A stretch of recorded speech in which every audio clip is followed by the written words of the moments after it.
안녕하세요.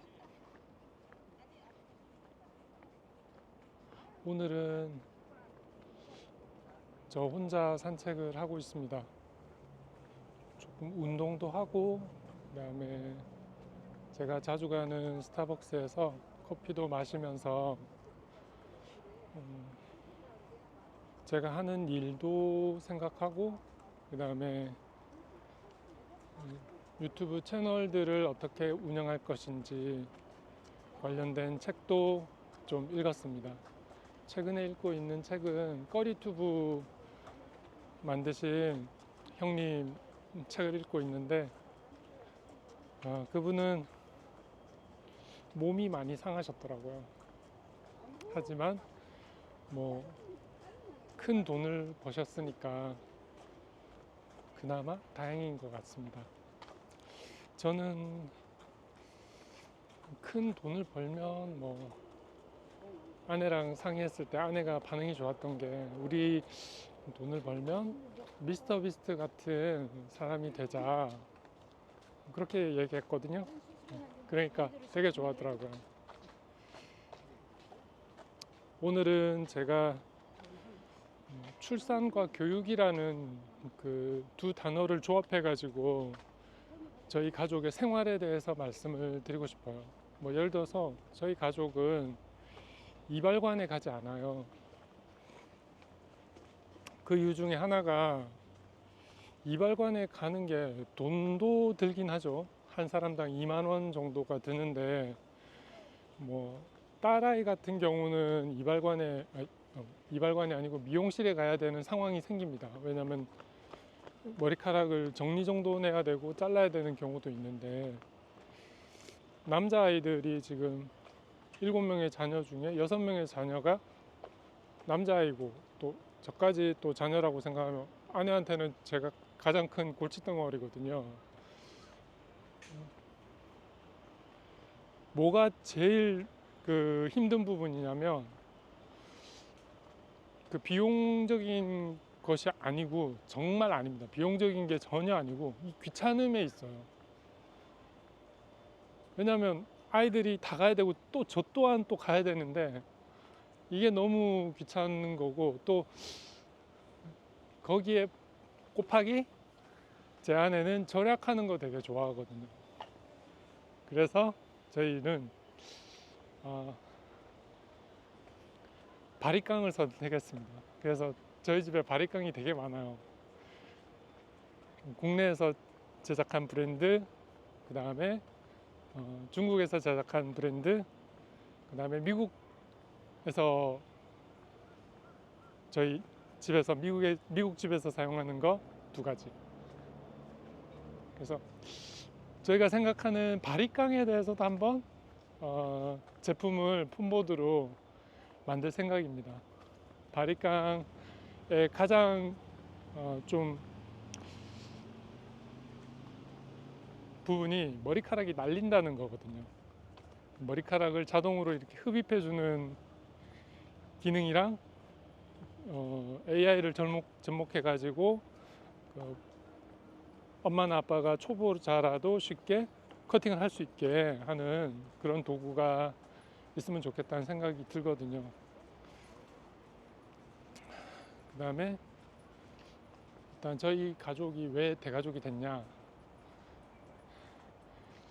생각은 99%는 제 생각이고 아내가 동의를 한 거고, 그 다음에 이 인원수도 이제 아내가 동의를 한 거고요.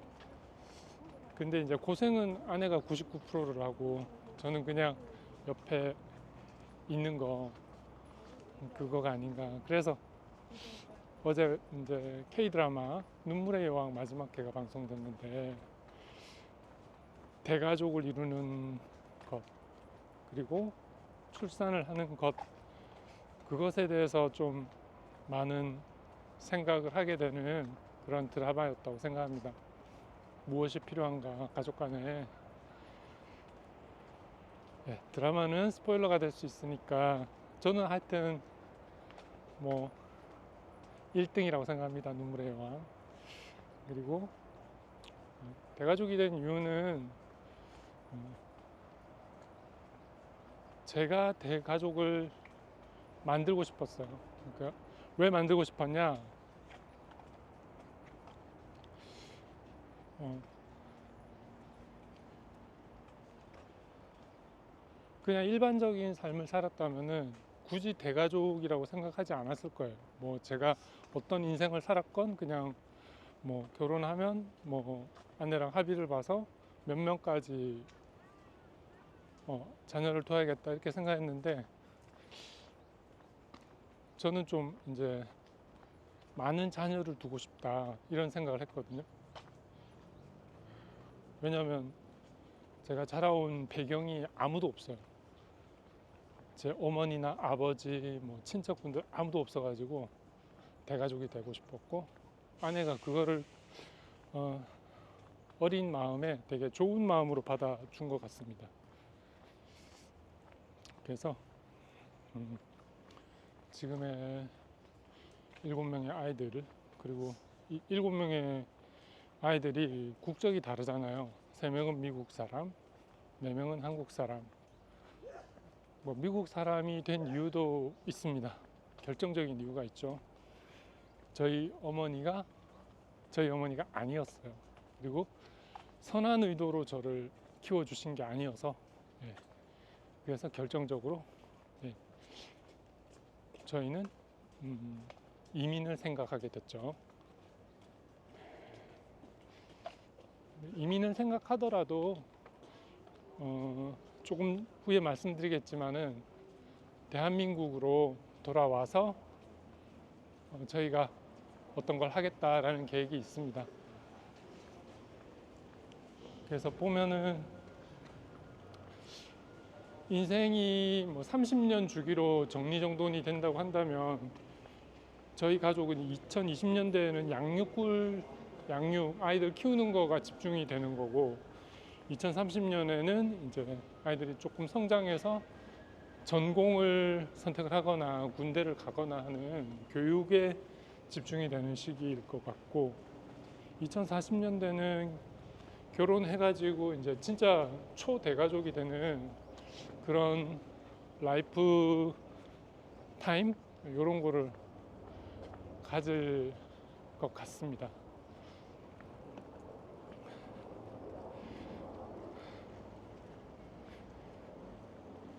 여기서 이제 생각한 첫 번째 키워드는, 그러면 출산을 최근에 보면은 되게 0.4 이하로 떨어졌잖아요. 그러면 출산을 해야 되냐, 할 수 있냐, 이거에 그 이유가 되는 거라고 해야 되나요? 만나야 출산하죠. 만나야 출산하는데, 저는 아내를 만나가지고 출산을 했는데, 출산 안 하고 생활하는 분들도 많아요. 예를 들어서 동성애 커플, 그 다음에 좀 신체적으로 너무 나이 많이 드셔가지고 결혼한 커플 보면은 위험하니까, 예, 아기를 낳을 수 없는 커플, 그 다음에 아예 약속을 하는 거죠. 아내랑 우리는 아기 낳지 말자, 뭐 그 교육적인 환경이나 이런 문제가 있잖아요. 많이 돈이 드니까 그런 문제. 그리고 뭐 주택 문제가 핵심이죠. 주택이 없으니까 어떻게 사냐, 이렇게 할 수 있잖아요. 그래서 일단 저기 출산부터 말씀드린다면은, 저희 가족은 2명까지가 한계였어요. 2명부터는 미래가 없어가지고, 그러니까 미래라고 하면 뭐 수입이 없어서 그런 게 아니고, 앞을 내다봤더니 2명 이상은 자녀를 키우는 게 너무 힘들 것 같다라는 생각을 했어요. 왜냐면 지금은 젊지만 나중에는 나이가 들잖아요. 그리고 지금은 둘이 만나서 풍족하지만 나중에 어떤 한 사람이 수입이 줄어들면 먹던 걸 먹지 않아야 되는데 그런 현상이 생기잖아요. 그래서 굉장히 고민이 있었습니다. 그래서 내가 좀 비전이 있는 사람이냐, 라고 했을 때 내 비전이 아니고 우리 가족의 비전이 있으면 되는 것 같더라고요. 아이를 낳게 할 수 있는 이유가, 그리고 또 결혼할 수 있는 이유가 그런 부분이 있는 것 같아요. 내가 정말 좋은 꿈이 있느냐, 꿈이 없느냐, 또 선한 의지가 있느냐, 선한 의지가 없느냐, 이런 거에 의해서 저희는 맺어졌거든요. 그래서 마음가짐이 세상을 위해서 뭔가를 하겠다, 또 우리 가족이 나중에 다 성장해 가지고는 세상을 위해서 뭔가 리더십을 발휘할 수 있고 도와줄 수 있다라고 하면은 대가족을 이뤄도 상관이 없지 않나, 그런 생각을 했습니다. 그래서 저희는, 제가 전공이 기독교 교육인데요. 최초 전공이 기독교 교육이고 지금은 이제 자율주행이나 이제 방산 쪽, 오토노머스 플러스 인비저블 쪽인데, 최초 전공에서 이제 그거를 좀 발전시켜 가지고 저희 생활을 말씀드린다면은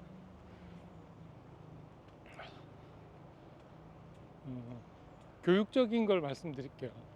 교육적인 거가 비용이 많이 들어가는 부분이니까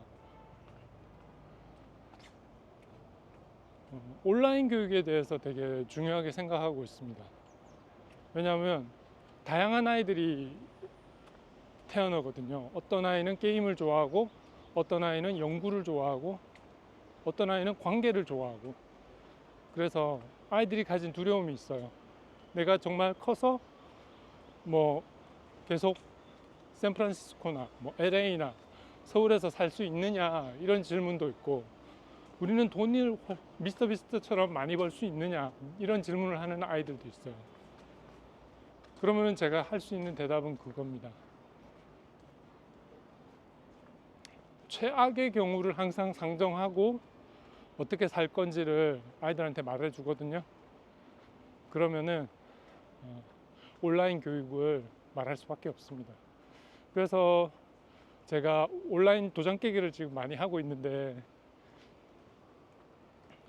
지금 온라인 도장 깨기를 못한 학교가, 제가 하고자 하는 학교 중에 MIT랑 하버드가 있거든요. 그거는 유튜브 채널을 먼저 발전시키고 난 다음에 같이 하게 될 것 같습니다. 그래서 일단은 뭐 우리나라에서 약속해 주는 거는, 미래적으로 약속해 주는 거는, 둘째부터는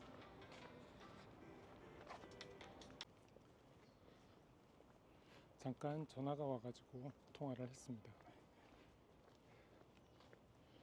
그래서 온라인 교육에 대해서 고민이 많이 있고요. 그다음에 온라인 교육의 어떤 장단점이 있는데, 그 중에 하나가 사람들이 잘 인정을 안 해줘요. 그러기도 하고, 뭔가 오프라인에서 다니는 교육, 겉으로 보기에 뭔가 화려하지 않은 것 같아요. 제가 보기에는. 뭐 예를 들어서 뭐 이렇게 해줬으면 좋겠더라고요. 저는 만약에 UCLA를 온라인으로 다녔다 그러면은 거기에 가서 졸업식 세리모니는 같이 했으면 좋겠더라고요. 온라인으로 다니든 오프라인으로 다니든 똑같이 입학식과 졸업식이나 이런 걸 했으면 좋겠더라고요. 가르치는 것과 배우는 것과 그런 거는 온라인으로 해도 되지만, 오프라인은 좀 기념 사진도 찍어야 되고, 그래서 그 다음에 이제 이메일 같은 것도 그 자체의 이메일을 같이 쓸 수 있게끔 했으면 좋겠더라고요. 그 오프라인에 돈을 많이 들여서 다니는 분들이, 많이 이제 미국 분들이 주장을 하고 있는 분들이 있습니다. 학교에 다녔던 이메일이나 이런 거 계속 쓰게 해달라, 그게 취업에 뭐 도움이 된다, 이렇게 하시는데, 실제로 통계를 확인해 보니까 미국 분들은 그런 거에 대해서 잘, 교육 자체에 대해서 많이 이렇게 집착하지 않으시는 것 같더라고요. 하지만 대한민국은 어떻습니까? 자원이 없잖아요. 그래서 배우는 거가 진짜 목숨줄이거든요, 저희는. 그래서 그 부분도 고려를 하고 있습니다. 그래서 아이들한테 이렇지 않습니까? 공부를 이렇게 공교육 시스템 안에서 또 특수교육 시스템 안에서 성과를 못 내면 저희 나라는 못 들어가잖아요. 뭐 돈을 많이 있다고 해가지고 좋은 학교에 들어가거나 뭐 그럴 수는 없잖아요. 그래서 너가 만약에 다른 친구에 비해서 성과가 뒤떨어진다 그러면 온라인으로도 얼마든지 여기서건 또 저기서건 어디서건 공부를 할 수 있다. 그리고 공부는 아이들한테 이렇게 가르쳐요. 평생 하자. 공부를 평생 하면 좋은 점이 좋은 사람을 편안한 마음으로 만날 수 있는 곳이다. 그렇게 가르치고 있습니다. 너무 공부를 안 하다 보면은 공부 안 하는 장소에서 사람과 만나야 되는데 그러면은 신뢰하는 거가 좀 떨어지는 것 같더라고요. 그래서 그런 말을 하고 있습니다. 계속 그래서 그 교육 철칙 중에 저희 아이들 교육 철칙 중에 뭐가 있냐면은 영어 교육은 어떤 식으로 하냐면 영어가 중요한 가정이겠죠. 저희는 미국인이 있으니까 24시간 영어를 쓰자. 평생 영어를 쓰는 거다 이렇게 가르치고 있습니다. 딴 거 없어요. 그냥 네이티브니까 그렇게 하고 다른 거는 일단은 우리나라 시스템 안에서는 시험을 잘 쳐야 되니까 또 수행평가라는 점수들이 높아야 되니까 어떻게 하냐면은 등수가 키포인트가 아니고 이렇게 가르쳐요. 다 아는 게 중요하다. 정확하게 그것도. 그래서 이제 1번, 2번, 3번이라고 그래가지고 예를 들어서 1 더하기 1은 정답이 뭘까요? 이렇게 질문이 나오면 이거를 해설하듯이 풀 수 있게 정확히 알아야 돼요. 이거는 더하기 문제다. 사과 하나랑 사과 하나를 더하면 사과 2개가 된다라는 논리로 해서 답은 2라는 게 나온다. 이런 거죠. 우리 아기들 장난을 많이 치거든요. 밥 한 숟가락 더하기 밥 한 숟가락은 그냥 밥 한 숟가락이다. 이런 식으로 말을 하거든요. 왜냐면 그렇잖아요. 한 숟가락 더하기 한 숟가락 이렇게 하면 조금 높아진 한 숟가락이 되니까 그런 식으로 대답을 하는데 하여튼 그 교육은 그렇게 하고 있습니다. 학년이 높아질수록 못 따라가는 아이도 있고 좀 더 빠른 속도로 따라가는 아이도 있고 다양한 아이들이 저희 가족에는 존재를 하기 때문에 그렇게 하고 있고 그 다음에 아까 말씀드렸듯이 이발소에 가지 않습니다. 이발소에 가지 않는 것은 다 가려면은 일단 일주일이라는 시간이 필요해요. 2명씩 가거나 이러지 않게 되더라고요. 그리고 저도 단독으로 혼자 또 가야 되고 그러니까 정말 귀찮은 일이 돼버리거든요. 그래서 아내가 좀 고생을 하고 저희 가족은 이런 논리인 거죠. 다 함께 모인다 그럴 때는 주말에는 다 모이기 때문에 다 모인다 할 때는 적어도 한 달에 6, 2, 12만 원은 절약할 수 있다. 이런 거. 그리고 이제 양육하는 비용도 비용이지만은 이제 인원이 늘어나면 가족이라는 게 거주하는 장소랑 이제 뭐랄까 이제 기본 비용이 많이 들어요. 기본 비용이 어떤 비용이 많이 드냐면은 쌀에 대한 비용이 아니고 간식에 대한 비용이 많이 듭니다. 왜냐하면 특별한 날이 너무 많아요. 1년을 놓고 봤을 때 생일이 몇 번입니까? 7번이잖아요. 그래서 저희 가족은 요런 게 있어요. 케이크는 사지만 세리머니는 안 한다. 어른들 같은 경우는 그런 게 있어. 그래서 아내한테 혼나기도 하는데 그렇게 돼 있고 그 다음에 생활비적인 부분이 많이 들기 때문에 저희가 많이 벌어도 이런 마인드예요. 어디서 도와주시겠다 하면은 너무 감사하게 되는 거죠. 예를 들어서 뭐 우리은행에서 한 달에 뭐 10만 원씩 아이를 위해서 도와주겠다 하면은 감사한 거죠. 그 자리에 갑니다. 송파구에서 뭐 오라고 하면은 갑니다. 거절하지 못합니다. 왜냐하면 자녀가 많기에 그 부모의 마음이 또 그렇죠. 근데 이런 건 있어요. 어떤 프로그램이 이런 거 있더라고요. 아이들의 꿈을 위해서 어떤 프로그램이 있는데 일회성 프로그램이라고 해야 되나요? 평소에는 이제 아이들한테 뭘 가르쳐 줘요. 특별한 프로그램은 아니고 뭐 아이들한테 간식이나 음식을 만들어서 먹게 하는 프로그램인데 어느 날 가족을 다 부르더라고요. 그 다음에 여행을 시켜주더라고요. 1박 그러니까 당일치기로 이렇게 하는데 그게 저는 좀 아닌 것 같더라고요.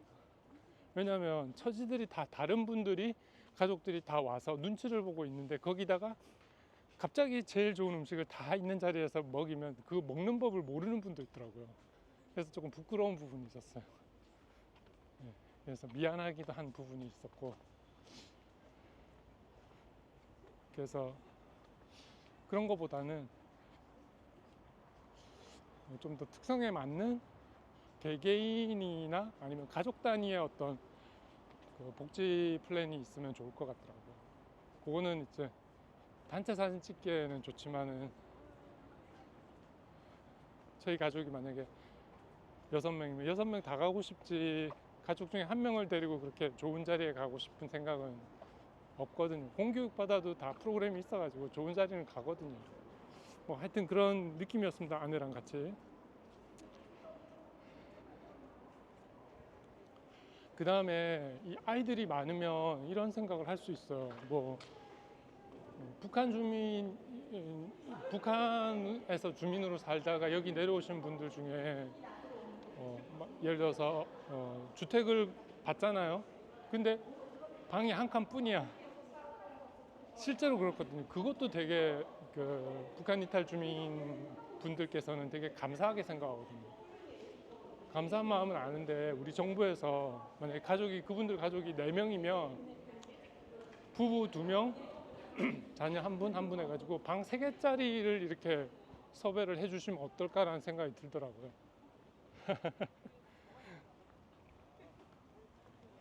주택 문제 때문에 결혼을 못하는 세상인데 그분들한테 왜 그렇게 해야 되는지 뭐 질문을 하신다면 저는 그렇게 생각해요.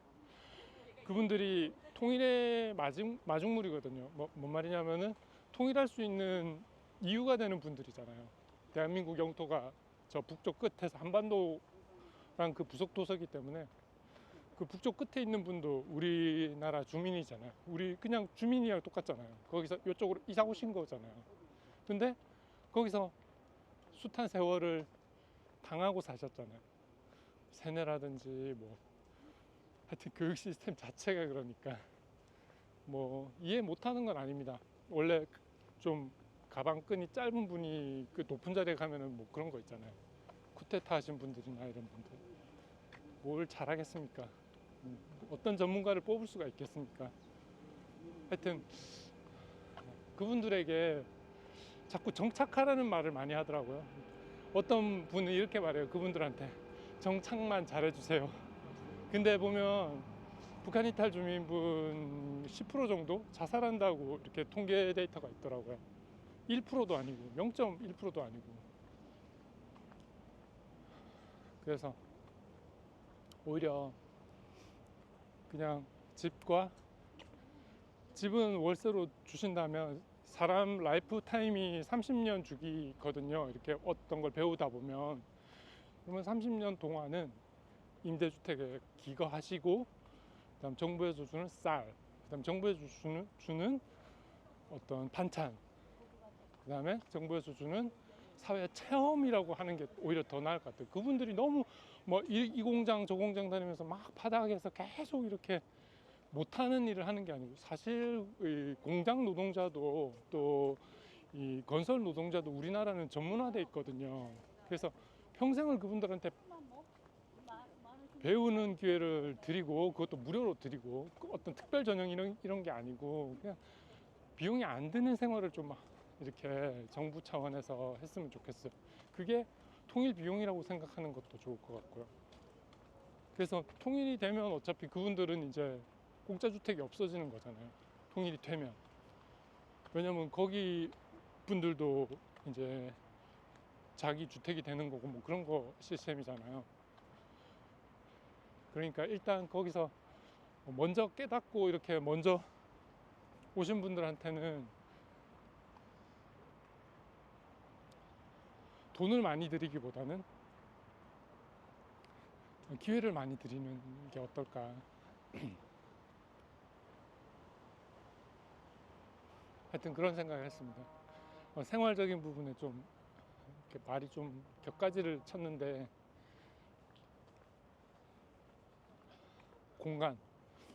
공간적인 얘기가 나와가지고 그렇게 말씀을 드렸는데 저희 가족은 초창기에는 그랬어요.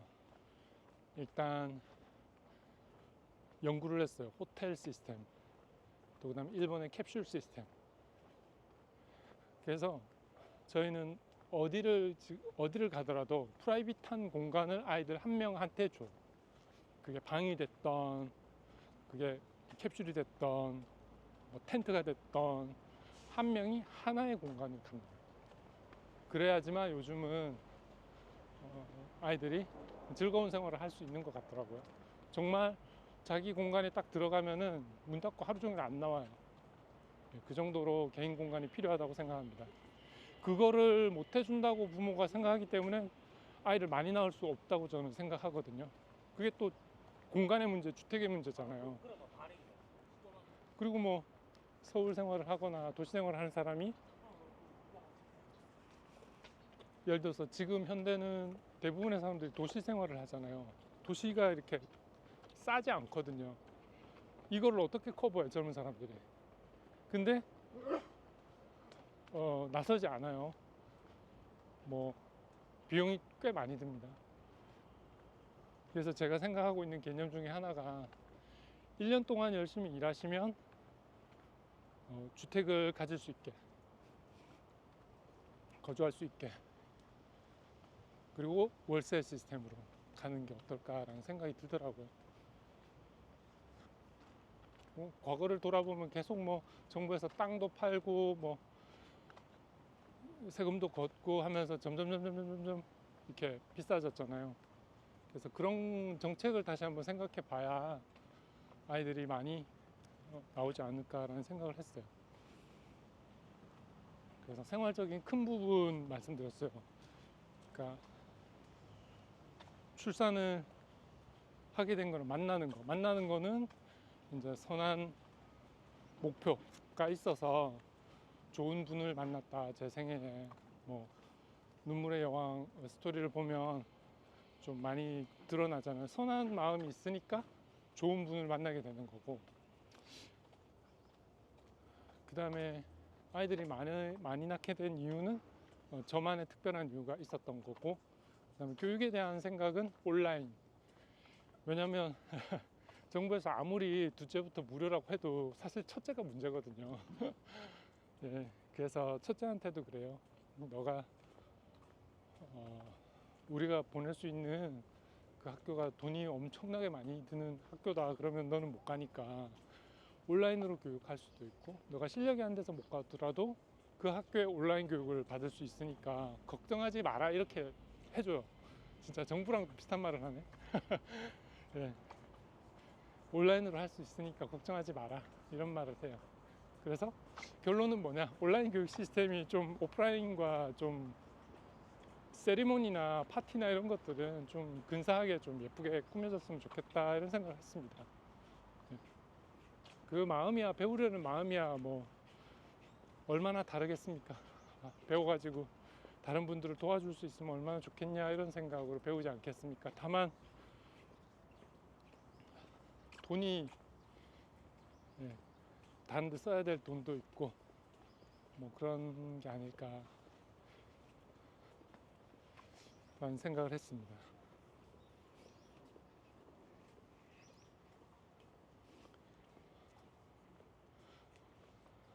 그래서 제가 유튜브 채널에 대해서 조금 정리를 하자면, 지금보다는 2배나 3배 정도 많은 채널이 이제 구상이 되어야 될 것 같고요.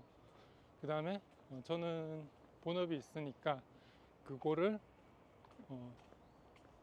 LLM 모델로 스크립트를 작성하고, 그 이유는 스크립트 작성이나 아이디어 자체가 굉장히 시간을 많이 차지하는 부분이기 때문에 그렇게 하고, 그 다음에 영상이나 루틴으로 이렇게 필요한 것들은 제가 취재를 다니는 게 아니고 AI로 서비스를 하는 곳을 이용하겠다. 그러려면 이제 해상도를 포기해야 되는 경우가 많습니다. 4K가 안 되고 HD로만 해야 되는 경우가 많거든요. 그래서 저는 오케이, 괜찮습니다. 그 다음에 제가 직접 하는 것 중에 예를 들어서 뭐 따릉이 탁 고라는 게 있는데, 그거는 아내랑 이렇게 말을 해봤어요. 따릉이를 대여할 수 있는 곳이 있잖아요. 그 다음에 컨텐츠를 찍을 수 있는 시간이 있잖아요. 그 컨텐츠 지속 시간이 15분을 넘으면 곤란하다라는 게 유튜브 듀레이션이거든요. 그리고 유튜브는 1분 21초 만에 이제 관심사를 싹싹싹 바꿔줘야지 이탈을 하지 않는 것이고, 썸네일도 잘 만들어야지 클릭할 수 있는 거고. 그래서 어느 지점에서 대여하고 어느 지점에서 자전거를 멈추고, 그 다음 그 장소에서 뭔가를 간식을 먹고, 음료수가 됐건 도시락이 됐건 한강 라면이 됐건 그런 컨텐츠로 계속 반복해서, 반복하는 거는 일본의 프로그램 중에 그런 게 있거든요. 뭐 무조건 달리는 거 있었거든요. 여기서 저까지 달리는 거. 그런데 그 골목들이 내는 게 좀 다른 거죠. 경치도 예쁘고. 그래서 처음에는 그냥 주변에 제 아내랑 함께 제가 한국에 오면 다니는 길을 찍어서 보여주면 어떨까 라는 생각입니다. 뭐 장비를 많이 활용하는 게 아니고 기존의 휴대폰도 괜찮고, 마운트가 중요하더라고요, 자전거는.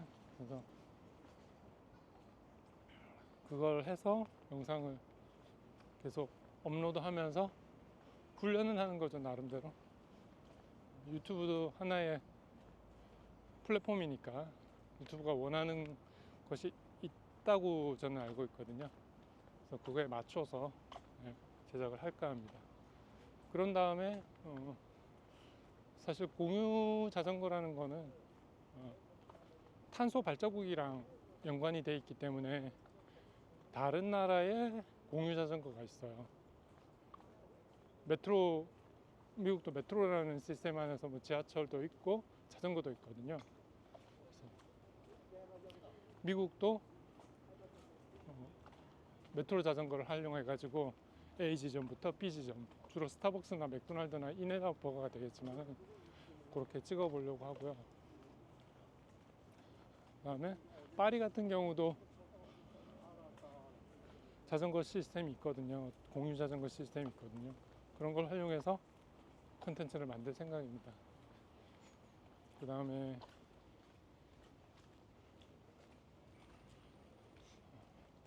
최근에 이제 자전거를 타고 세계 여행을 하는 분들이 계신데, 그분들 컨텐츠 비슷하게 저는 우리나라에서 저희 가족이 지금 하고 있는 게 있거든요. 자전거 길을 계속 한 해마다 마스터하는 거예요. 전국의 자전거 길을 다 가는 겁니다, 한 해. 그러면 자전거 타는 시간이 많을 거 아니에요. 그래서 이제 예쁜 자전거 길을 달리는 거, 그래서 그런 것도 해보려고 합니다. 그러고 보니까 생활 모든 게 다 컨텐츠가 돼버리네요. 그럴 생각은 없습니다. 전부를 할 생각은 없고. 그래서 오늘의 유튜브 컨텐츠에 대해서 정리를 하자면 15분 이하의 영상을 만들고, 두 번째는 1분 20초 안에 사람들이 이탈하지 않게끔 결론부터 말하는 컨텐츠를 만들고 싶습니다. 그리고 떡상을 하거나 대박이 나는 채널이 목표가 아니고, 그렇게 하면 뭐 좋겠죠. 그러면은 이제 아내랑 의논했듯이 미스터 비스트 같은 선한 영향력을 끼치는 좋은 유튜버가 되겠다, 이렇게 다짐을 했고요. 그 이전에는 지금 아이들이 점점 커가면서 간식도 많이 필요하고, 계속 뭐 대기업의 후원만을 바라는 그런 부모가 되기보다는 같이 시청자들과 출산과 양육에 대해서 고민하고 교육에 대해서 고민하면서 그 광고에 의해서 수익이 나면 그것으로 아이들 간식을 해결할 수 있는 $400가 목표입니다.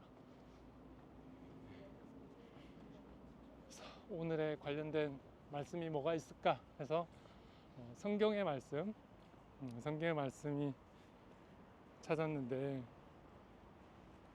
창세기 1장 27절에서 28절 말씀이 있어요.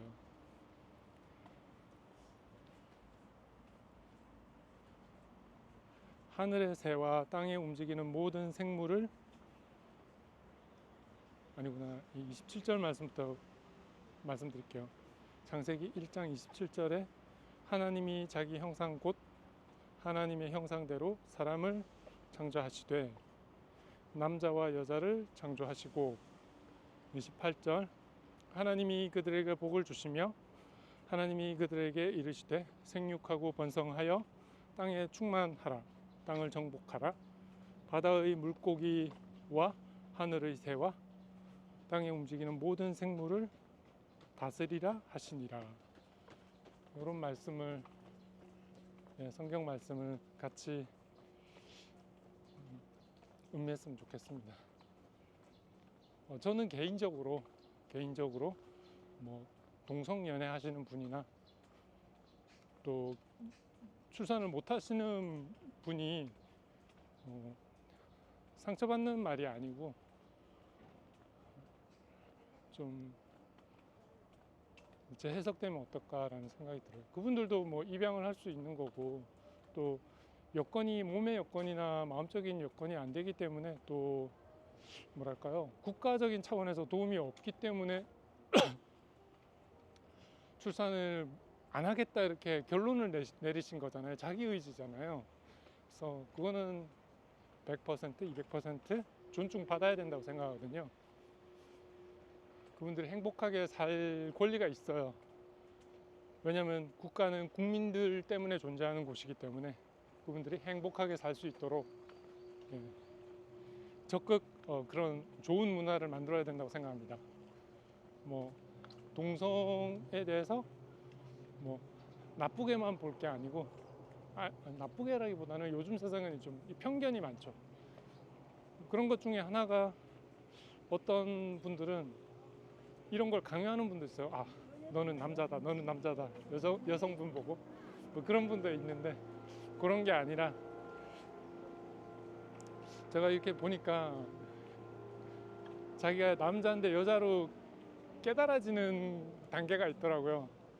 잘 모르겠는데, 만약에 제 딸이 막 나는 남자야 이렇게 말하면 좀 아빠로서 받아들이는 게 좀 힘들지 않을까. 뭐 예를 들어 저는 크리스찬인데 그 딸이나 뭐 아들 중에 한 명이 저는 스님을 하겠습니다, 저는 신부님을 하겠습니다, 뭐 이러면은 그것도 받아들여야 되잖아요. 부모 입장에서는 저는 이슬람입니다 이러면은, 힌두교입니다 이러면은 받아들여야 되잖아요.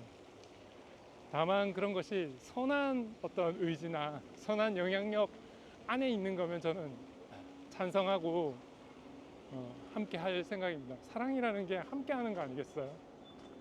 결혼도 그렇지만 함께 그 자리에 있는 거 아니겠습니까? 힘들어도. 남들은 뭐라 해도 그 자리에 함께 있을 자신이 있습니다. 그렇게 할 거고요. 다만 뭐 그런 예수님의 말씀처럼 악한 일에 연루되지 않았으면 좋겠어요. 안 좋은 일에. 뭐 그런 경우도 있잖아요. 가족이 많은데 한 명이 갑자기 죽었다. 가족이 많이 있었는데, 아니면 홀로 살았는데 나중에 자살했다더라. 뭐 그런 거 있잖아요. 북한을 떠나서 이렇게 오셨는데 자살했다더라. 다시 뭐 여기서 범죄를 저지르고 북한으로 갔다더라. 뭐 그런 거 되게 안타까울 것 같아요. 너무 힘들고, 대한민국 국민으로서 너무 힘들고, 왜 가셨나, 뭐 그런 걱정도 되고, 좀